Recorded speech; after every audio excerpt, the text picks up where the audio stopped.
apa yang kita alami, apa yang kita jalani, jadi kita ceritakan apa adanya. Untuk bisa ikut pendidikan guru penggerak, kita harus lulus seleksi pada pendaftaran guru penggerak. Untuk pendaftaran guru penggerak di sana ada 2 seleksi, yaitu seleksi tahap 1, yaitu mengisi biodata dan juga mengisi IC. Kemudian yang seleksi tahap 2 itu meliputi seleksi simulasi mengajar dan juga wawancara. Pada video ini kami akan menyajikan sebuah tips kepada teman-teman dari pengalaman kami pribadi yang mungkin nanti akan bisa bermanfaat bagaimana tips untuk bisa lulus seleksi guru penggerak, baik itu seleksi tahap 1 maupun juga tahap 2, dan juga tips supaya kita bisa mengatur waktu ya untuk mengikuti pendidikan guru penggerak tentunya dengan optimal. Namun sebelum kita lanjutkan, perlu saya ingatkan bagi teman-teman yang mungkin baru saja menemukan channel ini, silakan klik tombol subscribe-nya dan aktifkan notifikasi loncengnya sehingga nanti jika ada update video terbaru kalian tidak akan ketinggalan informasi.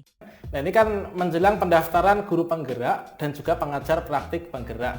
Nah, di sini kan untuk mendaftar guru penggerak, kawan-kawan kebanyakan itu merasa wawang gitu kan. Nah, di sini untuk seleksi guru penggerak sendiri kan di sana itu ada seleksi tahap 1, yaitu untuk mengupload berkas dan juga untuk mengisi IC. Kemudian ada tahap 2 yaitu simulasi mengajar dan juga wawancara. Mungkin kita mulai dari yang seleksi tahap 1, yaitu verifikasi berkas dan juga mengisi IC. Mungkin Mas Andri bisa membagikan tips supaya nanti bisa lulus tuh gimana, Mas? Oke, untuk pengisian IC itu memang istilahnya kegiatan-kegiatan yang memang betul-betul kita laksanakan, betul-betul kita alami. Karena kalau itu nggak dialami akan susah, mau mengarang itu akan susah.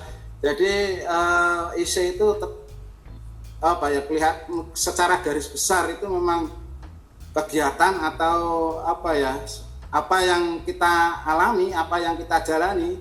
Jadi kita ceritakan apa adanya, mulai mungkin terkait penanganan ke peserta didik, apakah mungkin dari perlakuan 15 itu berhasil semua atau mungkin 50% atau 60%. Jadi kita ceritakan apa adanya. Karena apa? Kalau kita mau mengarang apa yang tidak kita lakukan, itu akan menjadi kendala saat nanti wawancara. Iya. Jadi akan ditanyakan terus sama dosennya atau sama tutornya atau sama pengujinya.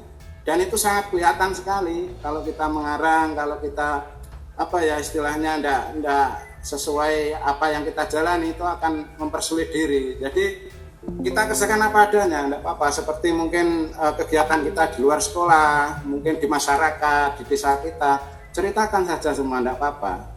Itu justru malah dari teman-teman yang kemarin sharing dengan saya pun, setelah sharing, alhamdulillah juga banyak yang lolos. Kuncinya itu tadi, kita ceritakan apa adanya, kita ceritakan apa yang kita jalani. Jadi akan lebih enak, lebih mudah. Jadi bahannya itu ada, seperti itu. Iya. Kemudian untuk simulasi mengajarnya itu memang pengalaman saya kemarin pakai alat peraga. Jadi khawatir ketika pakai PowerPoint itu udah kelihatan sama tim pengujinya. Jadi kita inisiatif pakai alat peraga, kan daring Mas Maryadi, daring. Yeah. Jadi di depan laptop itu kelihatan banget untuk alat peraganya. Dan pengalaman yang pakai PowerPoint atau LCD itu tangkapan layarnya nggak jelas. Jadi teman-teman kebanyakan jatuhnya di situ. Kemudian untuk tips yang wawancara itu tadi sama, kita ceritakan apa adanya sesuai pengalaman kita, sesuai apa yang kita alami. Insya Allah nanti itu akan menjadi nilai plus yang diperoleh, seperti itu. Iya, memang untuk di sini untuk seleksi tahap 1 itu kan seleksi verifikasi berkas. Tentunya semua bisa lolos ya untuk seleksi berkas, asalkan kita upload berkasnya sesuai dengan ketentuan. Nah, ini yang agak berat yaitu di bagian pengisian IC. Nah, IC itu seperti yang tadi disampaikan oleh Mas Andri itu memang benar adanya ya teman-teman. Bahwasanya untuk mengisi IC itu kita mengisikan sesuai dengan pengalaman kita sendiri.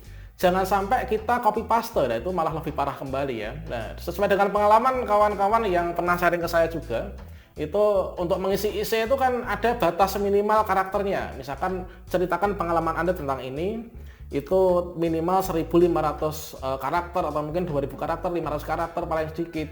Kalau misalkan kita malas mikir atau malas untuk berusaha, Di sini tentunya mungkin teman banyak sekali yang copy paste kan, entah itu dari Google atau mungkin dari punya temannya, itu nanti akan sangat terbaca dan itu indikasi kuat bahwa nanti nggak akan lolos di bagian seleksi tahap 1. Nah itu adalah tentunya nanti seperti yang kemarin gini Mas Andri, saya pernah bertanya-tanya terhadap Bu Endang, yaitu salah satu pengajar praktik andalan kita ketika di grup penggerak angkatan 5. Itu adalah tipsnya itu ketika mengisi isi seperti yang telah kita sampaikan ini, dan juga nanti di sana itu akan langsung dicek di plagiasi gitu katanya. Jadi ketika tim penilai itu melihat isian isi kita, di sana itu langsung tersinkron dengan aplikasi plagiarisme. Jadi teman-teman jangan sampai kopas ya ketika mengisi di bagian isi ini.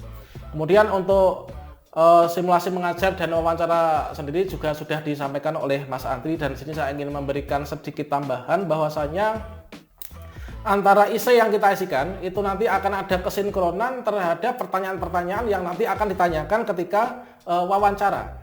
Nah itu teman-teman, jadi kalau misalkan kita menjawab isinya seperti ini, nanti di wawancara kita harus juga sama. Makanya di sini salah satu tips terakhir itu adalah isi yang kita isikan itu setidaknya kita ingatlah. Nanti kalau misalkan ditanyakan di wawancara itu kita bisa menceritakan ulang seperti itu. Nah itu dari Mas Andri dan juga saya. Semoga nanti untuk teman-teman di sini bisa mengikuti program ini ya. Kemudian yang terakhir Mas Andri, ini adalah untuk proses pendidikan guru penggerak sendiri. Tentunya saya dan Mas Andri juga ini selain menjadi seorang guru, itu juga memiliki pekerjaan di luar. Nah misalkan saya juga pekerjaan di luar, Mas Andri juga di luar. Padahal pendidikan guru penggerak kita ikuti selama 6 bulan. Ini untungnya itu angkatan 5 ke belakang ini cuma 6 bulan. Kawan saya di Karanganyar itu, Mbak Dina itu angkatan 4 itu 9 bulan Mas Andri. Angkatan 1 sampai angkatan 4 itu 9 bulan.